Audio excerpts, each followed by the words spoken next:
Thank you for that warm welcome. When I sat down to write this 2 or 3 days ago, I've been thinking about it and reading for a long time. I said to Scott, Father Scott, this is going to be from the perspective of an historian of American Catholicism. And I want to make that very clear because I'm no theologian, I'm no expert on the Second Vatican Council, all right? So that'll be my perspective and we'll see where we go, all right? Like most assignments of this nature, as a graduate student, I started doing this. I immersed myself in the standard sources of American Catholicism, trying to expand my lens to a more universal scope. And I thought a good place to start exploring the 50th anniversary of this most important moment in the history of the Church and the world, which we have recognized in our own way and honored for years here at Ohio Dominican by having our students in the humanities and liberal arts programs read the papal encyclicals on social justice and the most important document of the Council, The Church in the Modern World, Gaudium et Spes, right? We try to get them to do this at many junctures in the curriculum, hoping the message will sink in, right? And so I thought, where would I start, all right? And I looked at 2 books, one of which I brought, by John OMalley, S.J. I think his books and his scholarship is a very good place to start, all right? And so in 2008, he edited this book, Vatican II, Did Anything Happen, all right? And then he wrote a book thereafter, the same year, all right, answering the question in the affirmative, all right, what happened at Vatican II, all right? And I highly recommend it.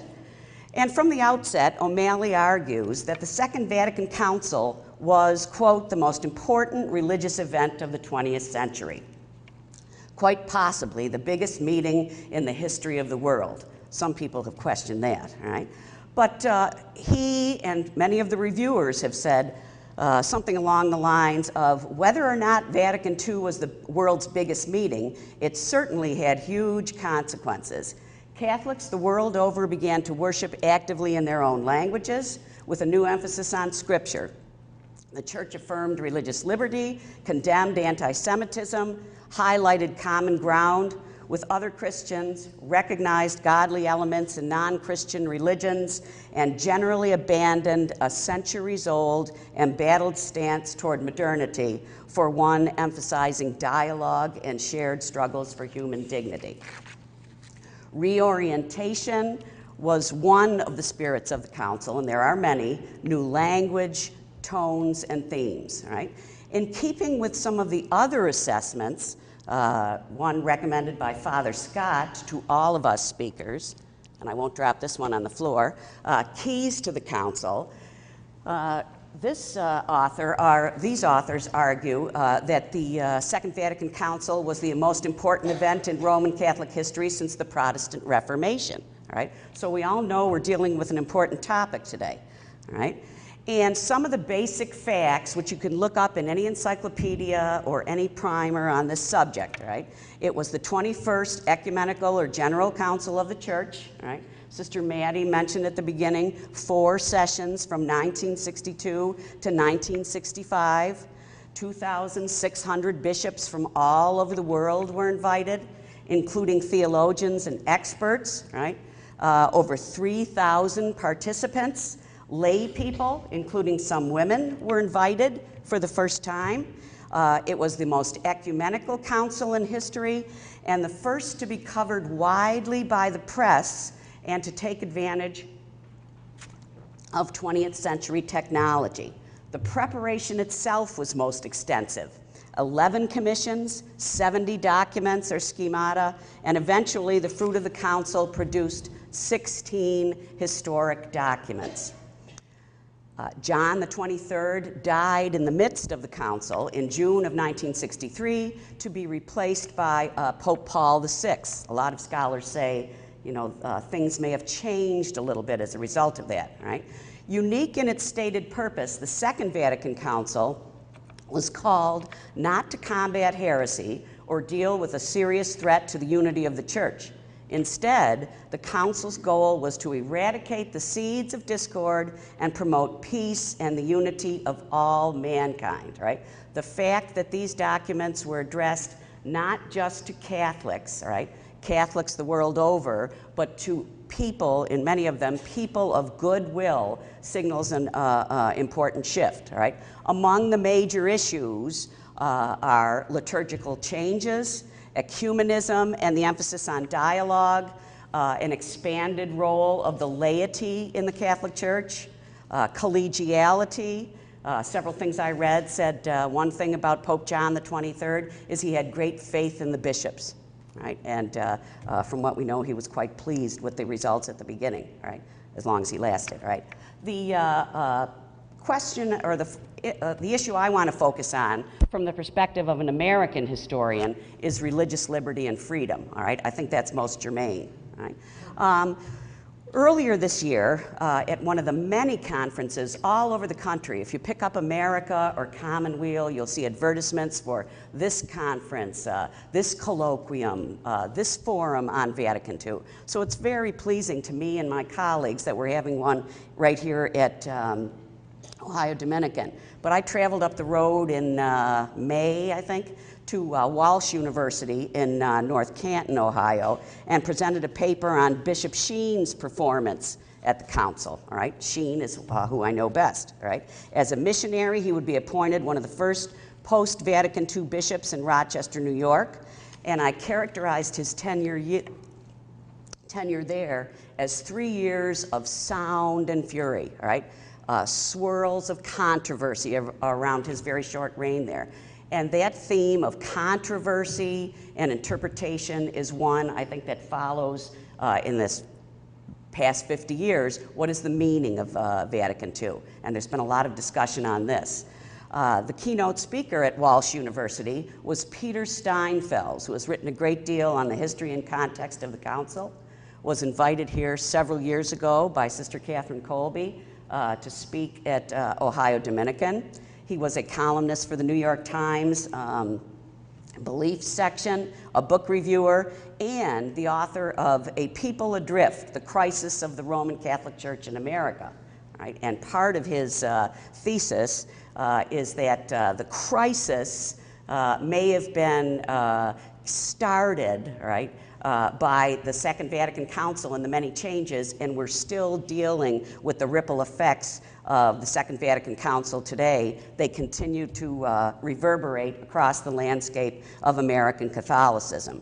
When he wrote the book in 2003, he boldly wrote that today the Roman Catholic Church in the United States is on the verge of either an irreversible decline or a thoroughgoing transformation. Right? And I leave it up to each one of you to decide what you think about that this many years later. Right? At Fordham University, where he now serves as one of the directors of the Center on Religion and Culture, he participated in a recent forum 3 or 4 months ago, Searching for Vatican II, Why a Transformative Movement Remains So Elusive.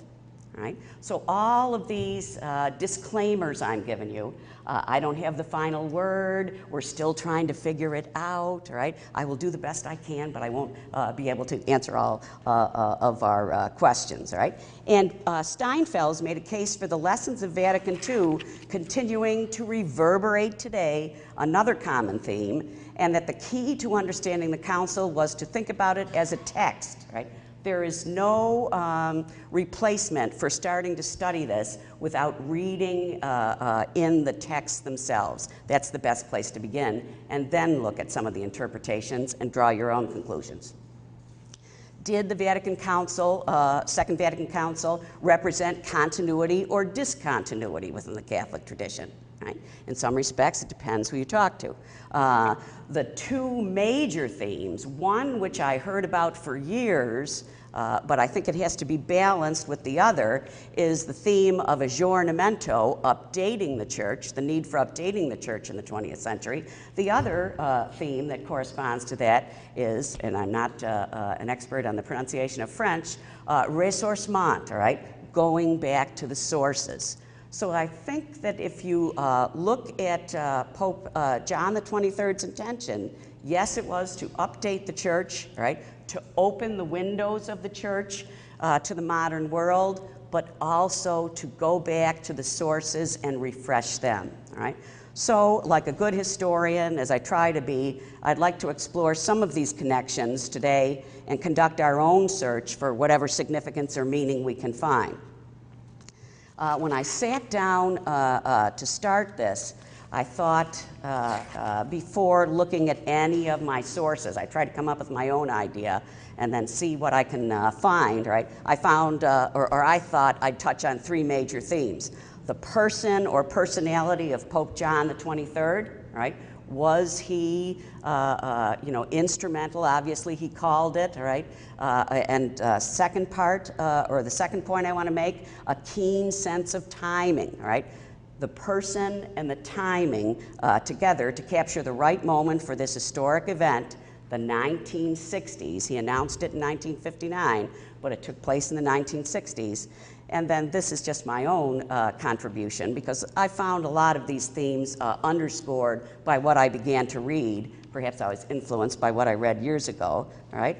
And that is the working behind the scenes and the guidance of the Holy Spirit.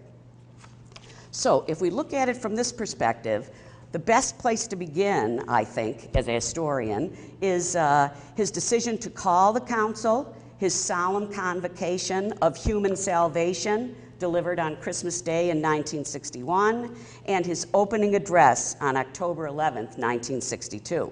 Here we get some idea of what his intentions were, right?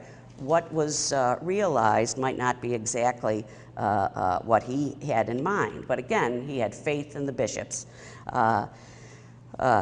Angelo Roncalli became the Pope in 1958. His age, 77, led many to believe he would be a mere caretaker Pope, right? No one was prepared for what he became in that short period of time. Within 3 months, he announced his historic decision to call a council, right? Vatican I took place in 1870. It ended very quickly because of turmoil in Europe. There had not been, another council along those lines until John the 23rd came along. And in his opening announcement on human salvation, he said, and I quote, "Today the Church is witnessing a crisis underway within society. While humanity is at the threshold of a new age, immensely serious and broad tasks await the Church, as in the most tragic periods of our history," right? So was it a tragic period? Was it a hopeful period, right? What did he mean by a tragic period? The aftermath of World War II, the height of the Cold War tensions and the atomic age, and he spoke in terms of darkness and clashing ideologies, communism, etc. This is why modern society is characterized by great material progress, but often without a corresponding advance in the moral sphere. It is our duty to be vigilant and keep our sense of responsibility awake. All right, so his was a clarion call for the Church to step up to its responsibility. His most memorable line, often quoted in anything you read, starts like this, excuse me. Making our own Jesus' recommendation to discern the signs of the times, all right? The signs of the times. That was the task of the Church. And interpret them in the light of the gospel, by implication, right? Respond to the challenge of the modern world. We thought, he said, the time was now ripe to offer the Catholic Church and the world the gift of a new ecumenical council, right? Given some of the controversy that followed in its wake, right, some people wondered about that notion of a gift, but I think he was right when he said it was a gift. To a world which is lost, confused, and anxious because of the constant threat of new frightful conflicts, the forthcoming council is called to offer a possibility for all men of goodwill, he's not speaking only to Catholics, to turn their thoughts and proposals toward peace, a peace which can and must come all from spiritual and supernatural realities, from human intelligence and conscience, enlightened and guided by God, Creator and Redeemer of humanity. And for Pope John's opening address, right, which is characterized by a great respect for history, right, this played right into my hands when I prepared this, right? He echoed some of my own preliminary, those 3 points I made, right? And here is what he said in his opening address to the council once it was convened, right? We naturally begin this general council by setting it in its historical context, right?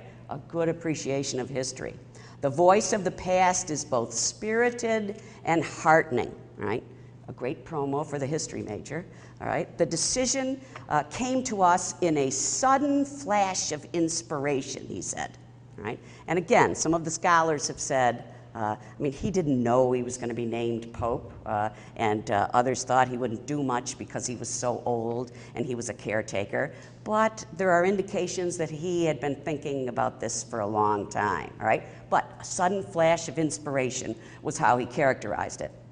We hear certain opinions which disturb us. Some pessimists who see nothing but calamity and disaster ahead, right? Even in tense times, which he acknowledged, that this modern age of ours is deteriorating, right? And here is a wonderful line. One would think from their attitude that history, that great teacher of life, had taught them nothing. Right? So he's a good antidote to those who don't believe in the value of history. We must disagree with these prophets of doom, and his was a message of hope. The major interest of the council is this, he said, that the sacred heritage of Christian truth be safeguarded and expounded with greater efficiency. It bids us live as pilgrims here on earth, all right? The idea of a pilgrim church. Right? The church is the people of God as we journey onwards toward our heavenly homeland.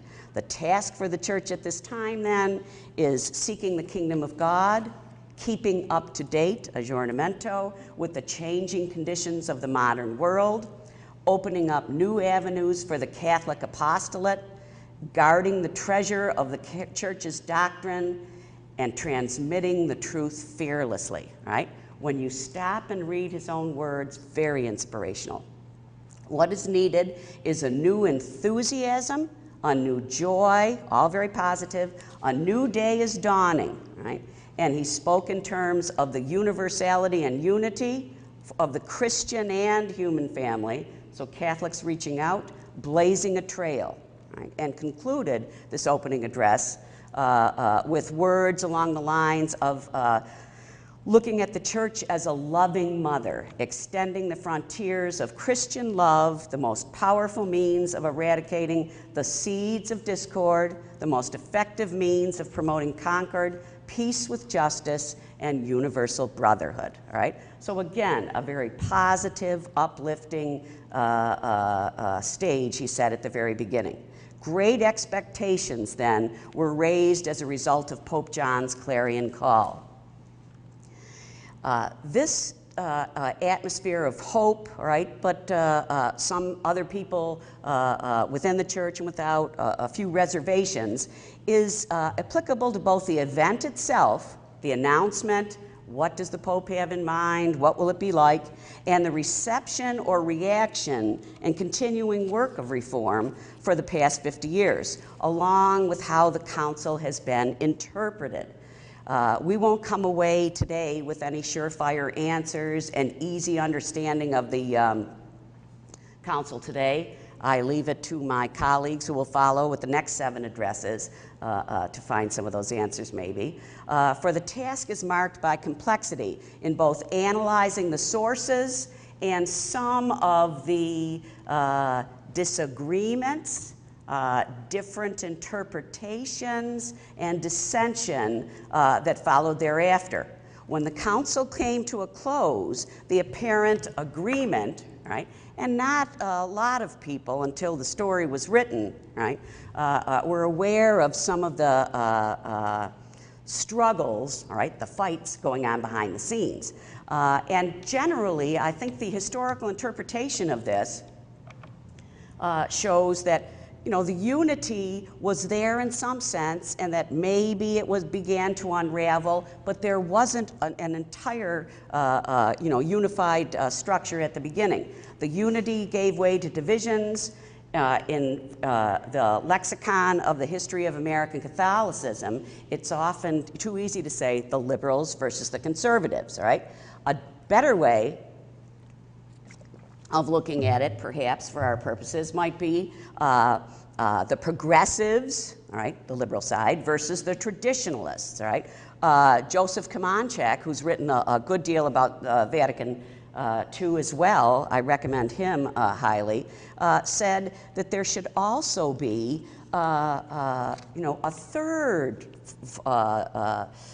player in this discussion, all right? And these are the reformers, right, who played down the council as a break or rupture with tradition, right? And according to then Cardinal Ratzinger, now Pope Benedict XVI, the elements of discontinuity have been exaggerated by people who insist on some vague notion of the spirit of the council while ignoring the authentic texts of the Vatican II, all right? Does this mean that the interpretation of the council has been subject to political perspectives? Yes, all right. I tell my students this, the old adage, religion and politics don't mix. They have always mixed, all right? Not always calmly, sometimes a bit explosively, all right?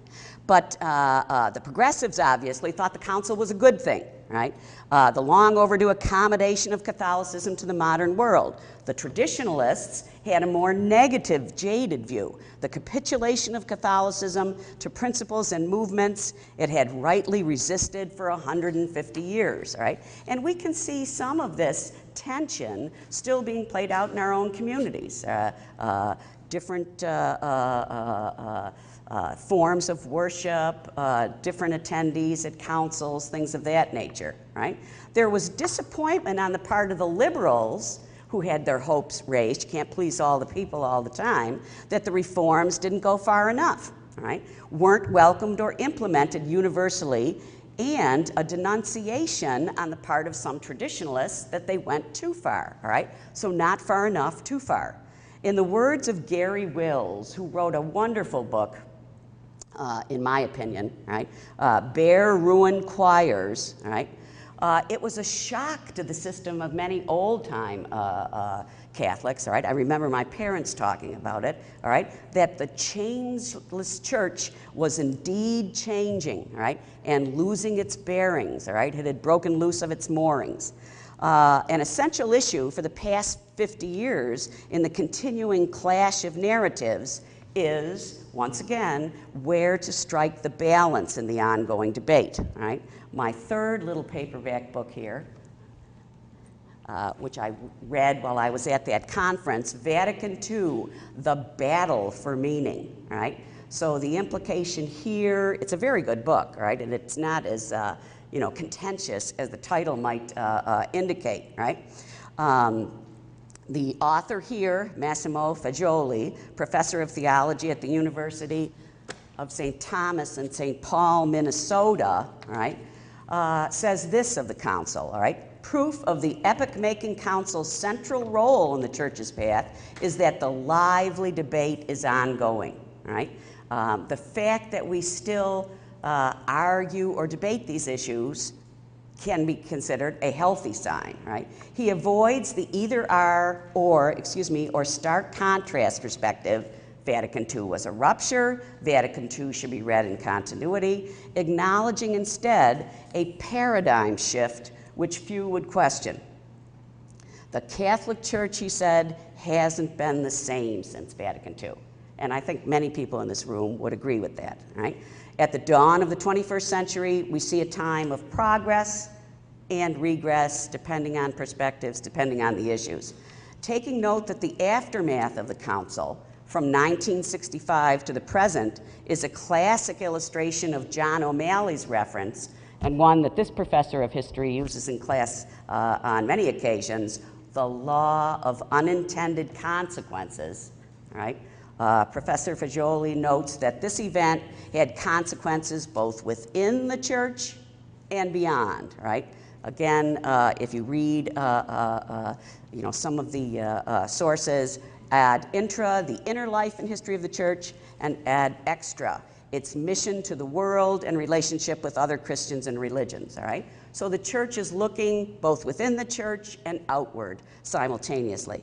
For purposes of our discussion today, I think it best that we look not as the debate as a matter of either or, all right, but in the interest of harmony, both and, focusing on the good that was achieved as a result of the council, the image of a pilgrim church still on its journey in time, rather than trying to turn back the clock, all right, which some might have us do, all right, but which would prove to be an impossible task.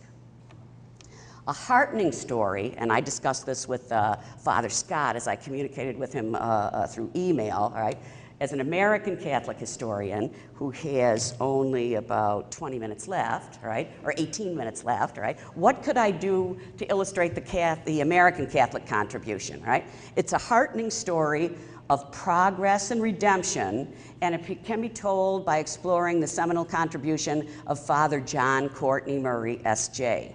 According to OMalley, all right, I keep falling back on my sources, which is what the historian is supposed to do, Murray was the American theologian in the group of principal architects of the council's decrees, perhaps the only outstanding American, Yves Congar, Carl Rahner, all right, many others.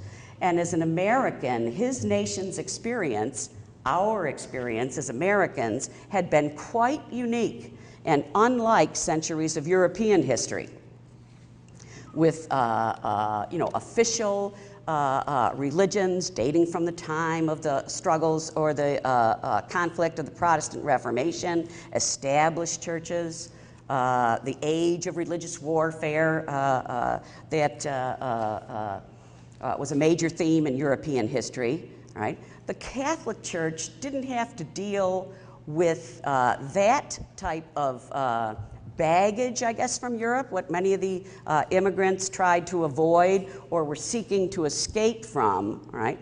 But in the history of American Catholicism, there was a good deal of persecution of Catholics. My students are always stunned when I talk about the history of anti-Catholicism, you know, from the very beginning of the settlement of the North Atlantic seaboard, right? But the Catholic Church has struggled with persecution as waves of immigrants periodically flocked to America's shores, escaping from Europe, seeking opportunity in America. And the mainstream Protestants always, or early on, saw the immigrants' allegiance to Rome, particularly the Irish, right, and then the Italians and the Poles, right, as incompatible with American democracy. All right, to be a Catholic meant you could not be a good American. The Protestant crusade prior to the Civil War, the height of nativism, violence, fighting in the streets, riots, etc., was launched against the threat of millions of poor Irishmen coming to America. All right? So Murray, speaking about religious liberty, has that perspective as an American, all right? And it was a unique perspective that some of the Europeans did not have, all right, and I think speaks to us. A Jesuit priest and scholar, he had been silenced in the 1950s by Pius XII, ordered by his superiors not to publish any more about church and state relations in the when he was writing about this in the 50s. It was too dangerous a topic. I remember as a graduate student at Notre Dame, my teaching mentor, M.A. Fitzsimons, had edited a book, different views, right towards the end of 1950, and there was an essay by John Courtney Murray, and all those books were packed up, boxed up, and locked away, all right? By the time I was there in the 70s, all right, the boxes were open and you can get one of those hard-to-find books very cheap, all right? So I have one. But this Jesuit who was silenced, right, would go on to become one of the shining stars of the council. Primary author of the Declaration on Religious Freedom or Liberty, uniquely qualified to do so in the light of the Catholic Church's position in American history. The book he wrote, We Hold These Truths, became a primer on religious pluralism, with an argument that the founders were steeped in national law tradition. That would have surprised certainly many of the nativists of the 19th century, and the unique position of the church in the American landscape, right?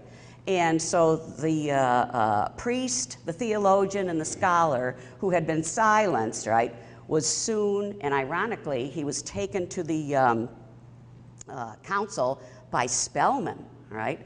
Politically, you know, a little bit on opposite ends, perhaps.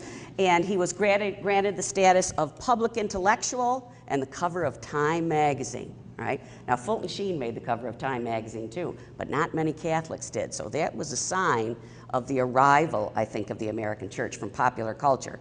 His Odyssey is an example of how far the church in the United States came over its 200 plus years, right? Since the day when Catholics first founded Maryland in the 17th century as a haven or a refuge for persecuted papists, right? Passed the Maryland Act of Religious Toleration in 1649, right? Although I'd like to say because they were the most open-minded and tolerant, right? They did it as a means of survival. They needed others to come to Maryland. To the 1960s era of the council. That's the brief trajectory, right, or the quickly viewed trajectory of Catholicism in the United States. From that persecution to the time when John F. Kennedy had finally been elected the first Catholic president of the United States. Following World War II, Catholics and Jews had finally been allowed to participate in the American religious mainstream, which was always Protestant, all right? And finally, after the crucible of World War II and the passage of enough time, Catholics and Jews were recognized not numerically, perhaps not first, but as alternative and equal versions of three great religions of American democracy, right? And that was quite significant in the post-war religious revival, all right? This you know, ebb and flow, up and down journey, I think, of the Catholic Church in the United States is a very good story to be told. We haven't got time for it here, all right? But the history has ebbed and flowed around two alternative models. If you start back at the very history of the church, the Vatican considered the United States of America mission territory until 1908. They had little knowledge of or appreciation of what was going on that many miles across the Atlantic, right? But just a little refresher, the first bishop appointed, actually, the Vatican, not knowing too much about what was going on in this wilderness across the ocean, consulted the few priests who were there and said, who would they like to be their bishop, right? Electing a bishop, right, on the part of the priests. Not the model now, all right? But John Carroll was proposed, and after the Revolution, all right, he maintained his leadership. From the Revolutionary period, he had influential Carrolls of Carrollton relatives who signed the Declaration of Independence, very unusual, served as ambassadors for the new country. They were wealthy, all right, and respectable Catholics at that time, all right? But John Carroll set a model for the church that was in the Americanizer model. One of my old professors used to refer to it as the Republican blueprint. Not Republican Party, but how do you survive as a minority in a republic, right? And this model, right, the Americanizers, the more liberal vein, oscillated throughout American history with a more conservative Roman model, right? The Carroll model was open to the American milieu. Let's make the most of what we have here, right? And don't behave always. Don't compromise our principles, right? But how can we best adjust to living here, right? He was convinced that Catholicism in the United States must be American, open to the American milieu, independent, right? Not an independent church, right?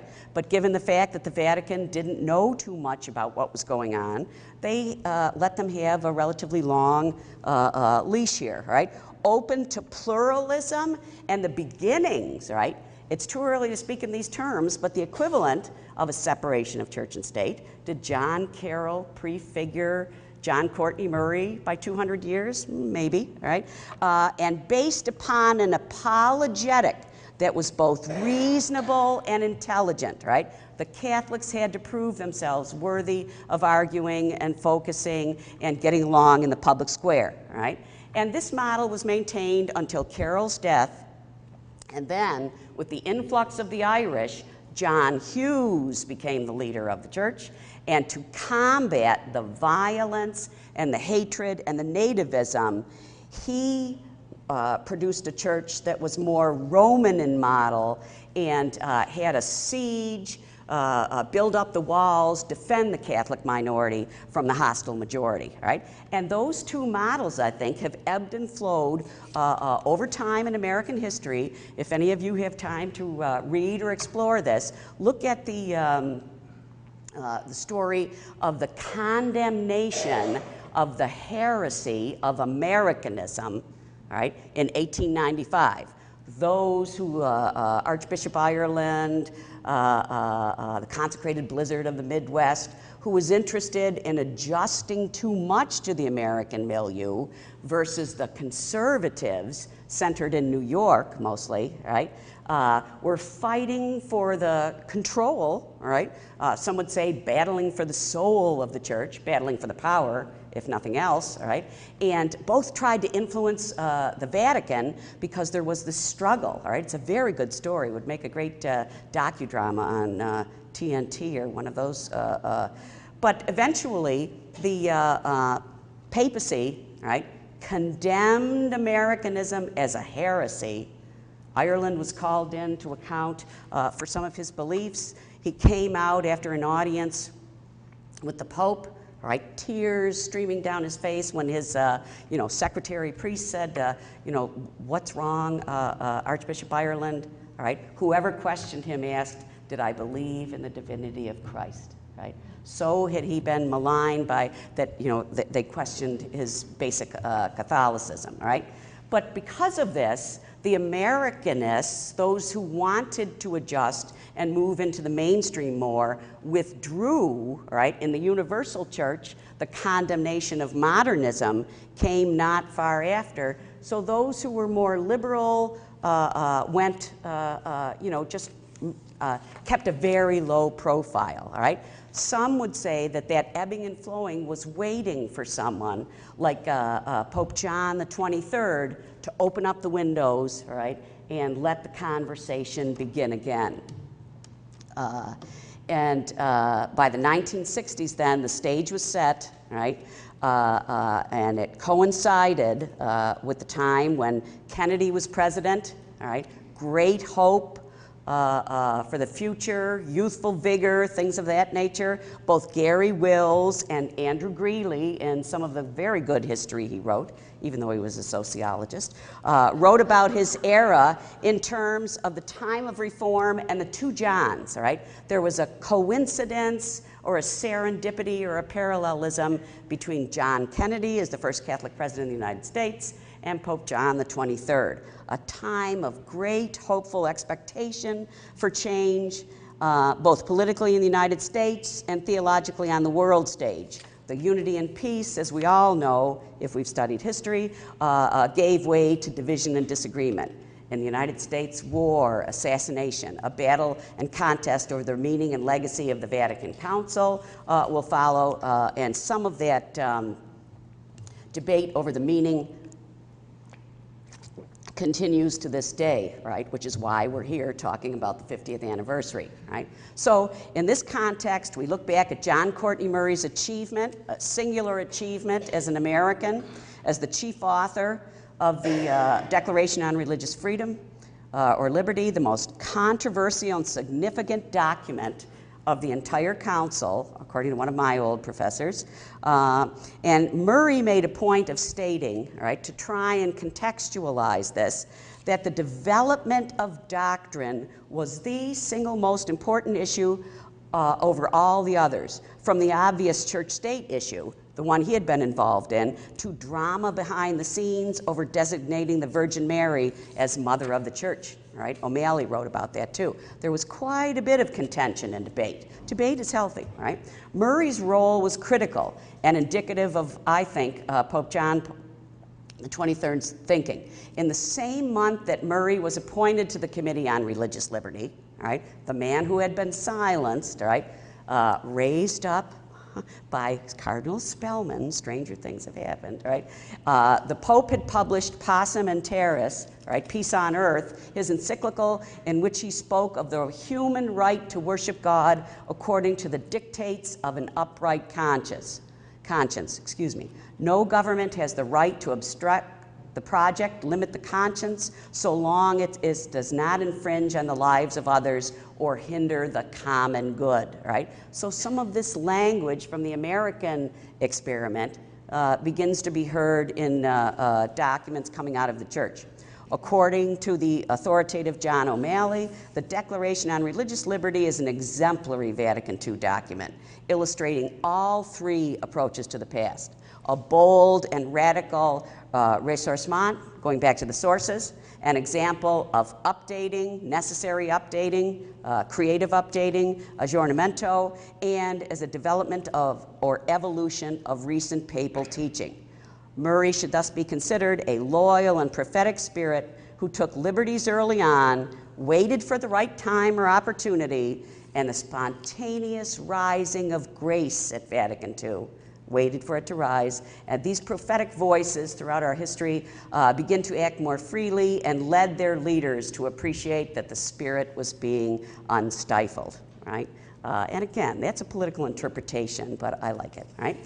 By way of conclusion, all right, it's not for me to draw any hard and fast conclusions at this point, right? I leave that to the lectures that follow, all right?